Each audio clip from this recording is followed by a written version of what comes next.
Yeah, yeah, yeah. I'm still here after all these years, after all these tears I shed. I'm still here and I'm walking this earth like I should be. There was days that I didn't know if I would be. Yeah, yeah. Now I stand tall with my feet in the ground and my head in the clouds. 'Cause I'm still here like I should be. Yeah, yeah, like I knew that I could be. Here we go, here we go.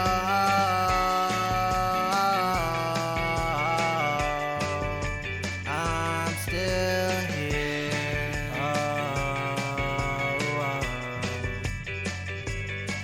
I'm here.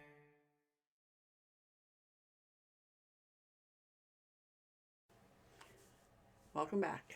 Hello. How's it going? Great. How are you? Well, I slept absolutely terrible last night, but other did not than sleep that, well either. But I missed the whole dog thing. the dog thing didn't help. When you have an elderly Great Dane and she beats down the door to go out at 12:30. How did I not hear this? Like two big swipes with her paw. Did I move? No. You must have been Wow. your best sleep of the night. But then I let her out and then she didn't come back. And it's like a little bit icy, a little bit snowy, and part of me is like, at what point do I just assume she's broken a hip or something? And so Yeah. took her, I'd say half an hour or so.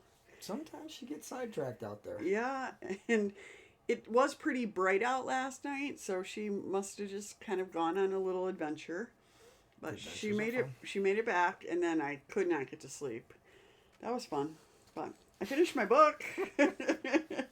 So speaking of books, that's what we're going to talk about today. So Love books. over the weekend I did a lot of cleaning and decluttering. I don't know if you noticed. I did.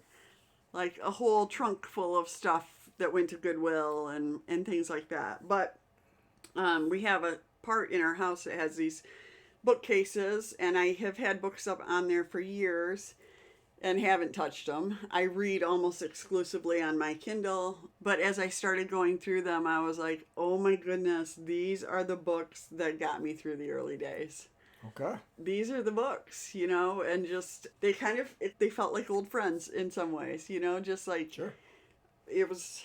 And that just made me think about, like, I know libraries look different now, the way we build them and things like that, but I think that kind of building a library, in quotes, to support yourself is really a great idea. It's something that you can always reach for and reach for often. So I thought maybe we would go through some of the books and kind of why I like them, and then just talk about maybe what building would look like. Sound like a plan? I'm going to start with this. The top of the pile is the smallest book, and it's called Healed of Cancer by Dodie Osteen. It doesn't look like that anymore. This is a very old copy. I don't know if it's still in print or not. This book is all verses. And Dodie Osteen, again, I will say, like, a lot of my views, some things are not the same as they used to be. So I wondered where you were going. Okay. this is Joel Osteen's mom, and he's a big mega church pastor who I completely disagree with a lot of the way all of that stuff happens now. That being said, she was kind of told to go home and die when she was fairly young also, and she didn't. She went home and did other things and prayed and had verses, like prayed over verses and different things like that. This book was super helpful to me when I first got started. We were definitely very involved in our church where I would take these verses and not only read them, but I would write them down. I would write them. Sometimes I would spend time every day. I spent time every day writing, and a lot of times it would be stuff like this. So, And when we talk about how important that mental fortitude was for you, or that you directing your mental thoughts. Yeah. And you, because it always goes back to reality.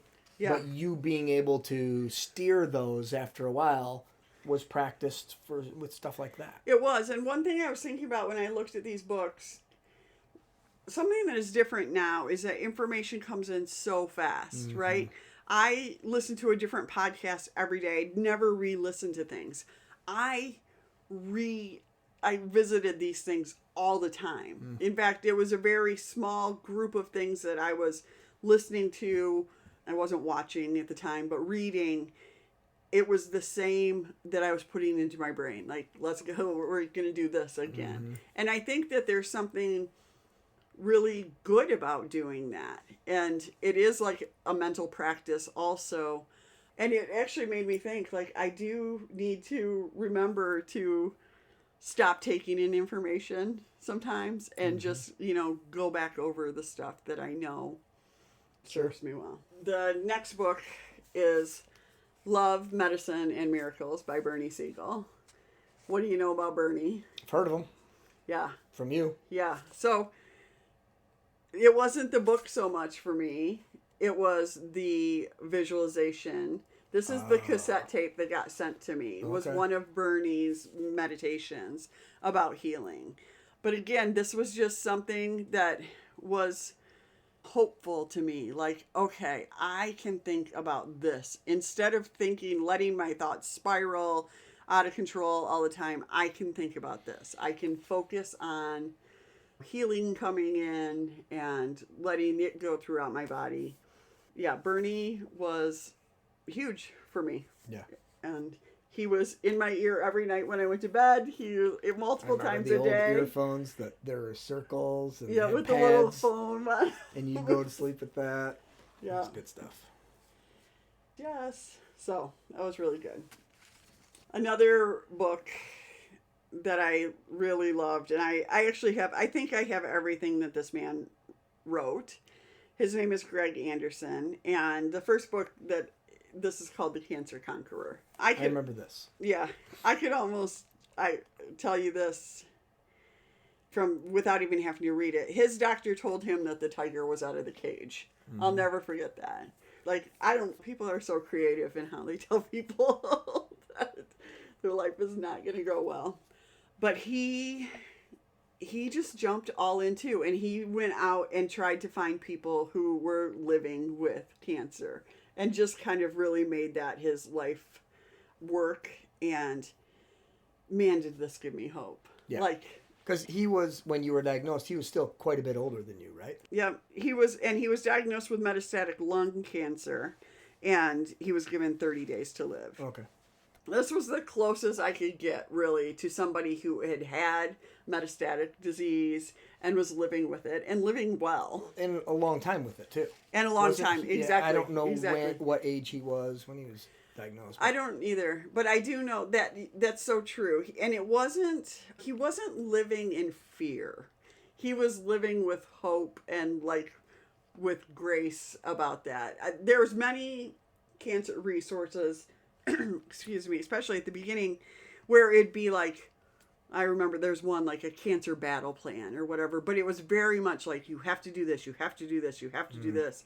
And it felt so scary to me. If you don't follow this, I just knew it wasn't my way of moving forward. So yeah. He was great. We actually, my friend and I went to he had a retreat years later, and we went to it. It was in Hershey, Pennsylvania. So, because we also went to Hershey, chocolate. Was he there? Oh, so you got to meet him? I met him. Yep. Oh. I actually then had a correspondence with his somebody who worked with him, and he actually wrote a book with him later too. One of the things I will say I remember about the retreat was that there was a woman there that was really close to death. I knew, Yeah. And that stuff is always hard also. But yeah, this guy was my lifeline Is he still with us? You know what? I've looked him up and I don't know that he is. I can't find him online. So if anybody knows what happened to Greg Anderson, let me know. But he really helped me out so much in the beginning. This book, do you remember the Chicken Soup for the Soul books? Yeah. These were like the books of the 90s, I think, early 2000s. They're just short stories, right? Short stories, yep. This one is Chicken Soup for the Surviving Soul.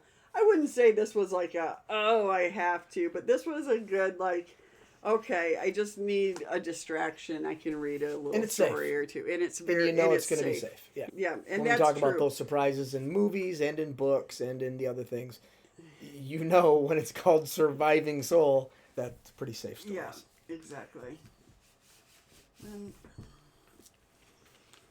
Oh boy. I know. Here we go. A little more controversy. Lance Armstrong, it's not about the bike. So, Lance was diagnosed similar time as I was. Mm-hmm. And again, there was just so few people who... So we were already on the Lance train before either of you were diagnosed. Just before. Because he started to become popular right before that. Not even popular. He started winning, and we got into Tour de France, watching Tour de France. Okay, there's no we. You did too. We watched it I mean, together. we watched them together. Yeah. This is a fun fact about you. And you were a fan. I for sure was a huge fan. Right. You love sporting events. So I love racing. You love racing. So I'll watch 3 turtles race. Right. But yes, racing of any kind. That's, we got into it because it was like, oh, wow, here's a race. I can learn about it. Now it's kind of like with F1, you can learn about the teams. You can learn about all the, what goes into it. And also it goes for 3 weeks, right? It's a month. Okay. So it's a month, and it's just unbelievable. I just have unbelievable respect that these humans can take their bodies through a month of this punishment and just come back day after day. So it hooked me early with literally just respect because I didn't know this existed. I knew the Tour de France. I've heard it before. Yeah. I knew people rode bikes. I didn't understand the day after day climbing in mountains and doing this for hours upon hours a day. I was just like, wow. And then we have this young American that's rising to the top and winning this. Yeah. I'm all in.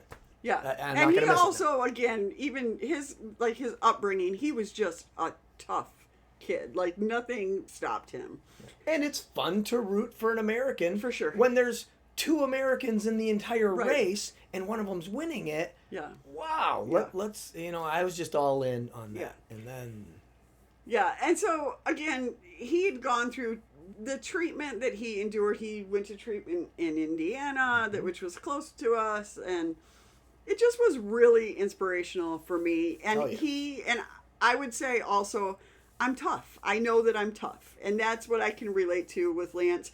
Yes, he doped. I got that. Mm-hmm. But he is tough. And that just resonated with me. Yeah. Oh, I still have unbelievable respect because I do believe, this has nothing to do with this, but I do believe that the majority of people in the racing were doping. I think agree. He was just doing it a little bit better. Yeah. But take everything out. I mean, if nobody dopes and he doesn't dope, I still think he wins those races. Yeah. It's just, gosh, boy, it's cheating and darn it, I wanted him to be the clean. Yeah, it's just one of those things. But I will say, like, he inspired me for sure. Yeah. When I was, and like his Live Strong stuff was amazing. It was real. It was all real. It was good. It was, yeah. And now you have hooked, I don't know how many people on the Tour de France because in the summer we host a huge thing. Again, we're so off topic. Well, again, I'm a teacher too, so I'm off in the summer. Yeah. This is perfect timing. And it's every day. Like, every day. Well, a few days off, but that's it. And so now when we host our 4th of July, our people that come, a lot of like our kids' friends are like, France. Oh, what's going on with the tour? F1. So it's fun. Yeah. But real people who were doing real things, that's what mattered to me. There were no women that I found that had written books. Wow. That weren't very prescriptive. Now, this is also something I will say. I think women are much more like, what do I have to say? That somebody can learn from versus Look at me. I can't just share my story. So that's why, and I guess we'll just throw that out here. That's why that I wrote my book, which is called Every Day We Are Killing Cancer. And it is the early days, the first year especially of treatment. It talks about my mindset all the time, my fears, my spirals, everything that I was, just living with at that time. I look at this book sometimes and go, oh, it's outdated because the treatment is outdated. But when you're looking for inspiration, I think that aspect of it is probably still there. Sure. But some of the other books, as I got a little farther along, there was other people that I would turn to. Some of them, one person, I like Michael Pollan. He talks about eat real food, mostly plants, less is more kind of thing.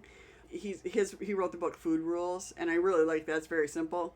And then the nutritionist, the dietitian that I worked with in Chicago, wrote a book called 101 Foods That Could Save Your Life. And this is a great book. I love it. I mean, it just has got a lot of, why should I eat these? This is informational, easy to read. Again, nothing scary going to happen.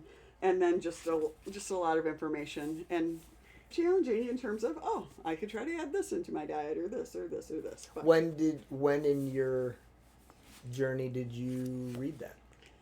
I bet it was probably 10 years in. I would have to look at when it was published. Oh, okay. Because he was with Block for a while and then he left and went out on his own. Okay. So, but we had a relationship for years and years beyond that. Cool. Yeah. And then like Andrew Weil, Dr. Weil, he's been on Oprah and all the different things, but he's got a clinic, I think, in Arizona. Again, he's more of a guy that is a little more prescriptive, and I did feel like there was just things that I could garner from this. I didn't take it all as like, this is the word. What's the name of the book? This is called Eating Well for Optimum Health. He's got a lot of different books. He also is very much a mind, body, spirit kind of guy, and that was good for me. So. Okay. And then Life Over Cancer. This is a book written by Keith Block, who is, and forward by Andrew Weil. Yeah. Okay, so Keith is the oncologist that I went to for my integrative health. He was the one who, along with Dave Grotto and all those guys, oversaw all my supplements and nutrition and also they were involved, like saying, yes, you're doing the right thing in terms of treatment. It was always a second opinion if needed. Yep, they were great. So this the Block Medical Center, does that still exist? Yes. Oh. Yep. Cool. This says the Block Center Program for Integrative Cancer Treatment. I'm sure that's what it's called. I'm sure. Yes. We always just called it Block. Yeah, and it has changed names over the year. And then also just things that were hopeful. I don't even know how to say her. Ilana Van Zant. This woman just wrote things that were hopeful to me. What's the name of the book? This is called One Day My Soul Just Opened Up. Okay. So, And do you remember when you read that first? Was this early? This was fairly early. I would say in the early 2000s. I just look at all those things and kind of go, I got rid of a ton of books over the weekend, but there were I just had to put these up and keep them to know, like they were a part of my journey. And you're an avid reader anyway. Yep. Yeah, the beauty is, if you're not an avid reader, now we have ways to deal with that. You get the book on audio and you can listen to it, or shoot, I'm sure you can download other things that I don't even know. Well, that's exist. It. I mean, I think I was looking at things from like, is it informational? Like, does it help give me a sense of control? Is it inspirational? Will it help me does it help me feel seen? That was what I was looking for in who are the people who have done this ahead of time, and just being able to have something that I could physically put in my hands and kind of go, yeah, it's out there, even when you feel so alone sometimes in that, Yeah. What's great. And yeah, now you don't have to do it necessarily through a book. But I think the challenge with that is kind of, okay, where did you find something, and did you save it, and can you get back to it, I think there is something about a book and going slow through it. I agree. Now, it doesn't seem like you are this kind of person, but I am a underline or highlight person in informational books or those kind of things where it doesn't look like you are, because I didn't see any of that as you were flipping. Yeah, no, I think I probably, when I was going through most of this stuff, had my notebook right That's what beside I'm saying. me. You're so a I'm journal. like taking notes or whatever, putting it into something else. I definitely feel very strongly. I know as an OT, and I know, that your kinesthetic sense, like doing something, the act of physically highlighting or writing or underlining, it does help you get information in and remember it, and, can kind of make it a... Because that has to be a singular focus when you're doing it. Yeah. Whereas when you're listening, there can be other focuses. Yeah, I agree. But there's still a lot of resources out there. I just would encourage people to kind of build their library to look like all of the things that are helpful to them. And I actually have been looking at doing that again. There's Dr. Joe Dispenza, who does a lot of meditation now that you can get on YouTube. I've been going through some of his stuff because I'm just like, I need to get back to visualization more than meditation. So, it's always good for us to be putting positive input into our brain, especially when you're dealing with doubt and fear, and your body's just constantly reacting, and it's like, how can I help calm it? How can I help settle it down? So I just think it's really important. And people do ask so often, what did I do? I did a lot of this. I did a lot of time by myself, quiet, reading, listening when I was walking, that kind of thing. So journaling, yeah. Even if it's repeating something you had read earlier, or you've now processed it and put it in your own words, you did that kind of stuff. Yeah. And I think that's what we miss out on in our fast information thing. I don't think you have to say I think. I know. We definitely do. Yeah. Miss So out on that. this slowing it down, listening again, all of that is just, our brains are built for repetition, right? And so being able to do that, I think it's fun to think about, okay, how can I think about information in different time periods? Like, I could save a video that's 5 minutes long on my phone and reach for it when I have time to do it. Now we have so many more options. You could do it by time, 5, 10, 20 minutes. You could lay something out that this is going to be part of my morning routine, or this is going to be part of my evening, or when I'm scared, this is where I'm going. These are my tools and my library that I can look to. Yeah, I just think it's really important. And it's kind of, these are my friends.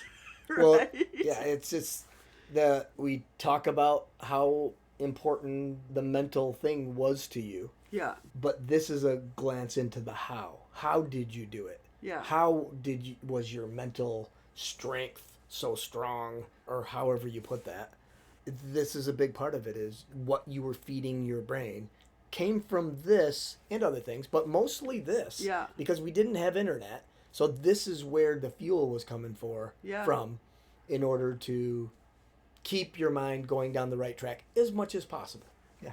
Absolutely. And it provided another avenue than just like, you have to eat broccoli or whatever. It made me feel like... Where'd the tofu come from? What book? What one of those books? I'm going to cross that off.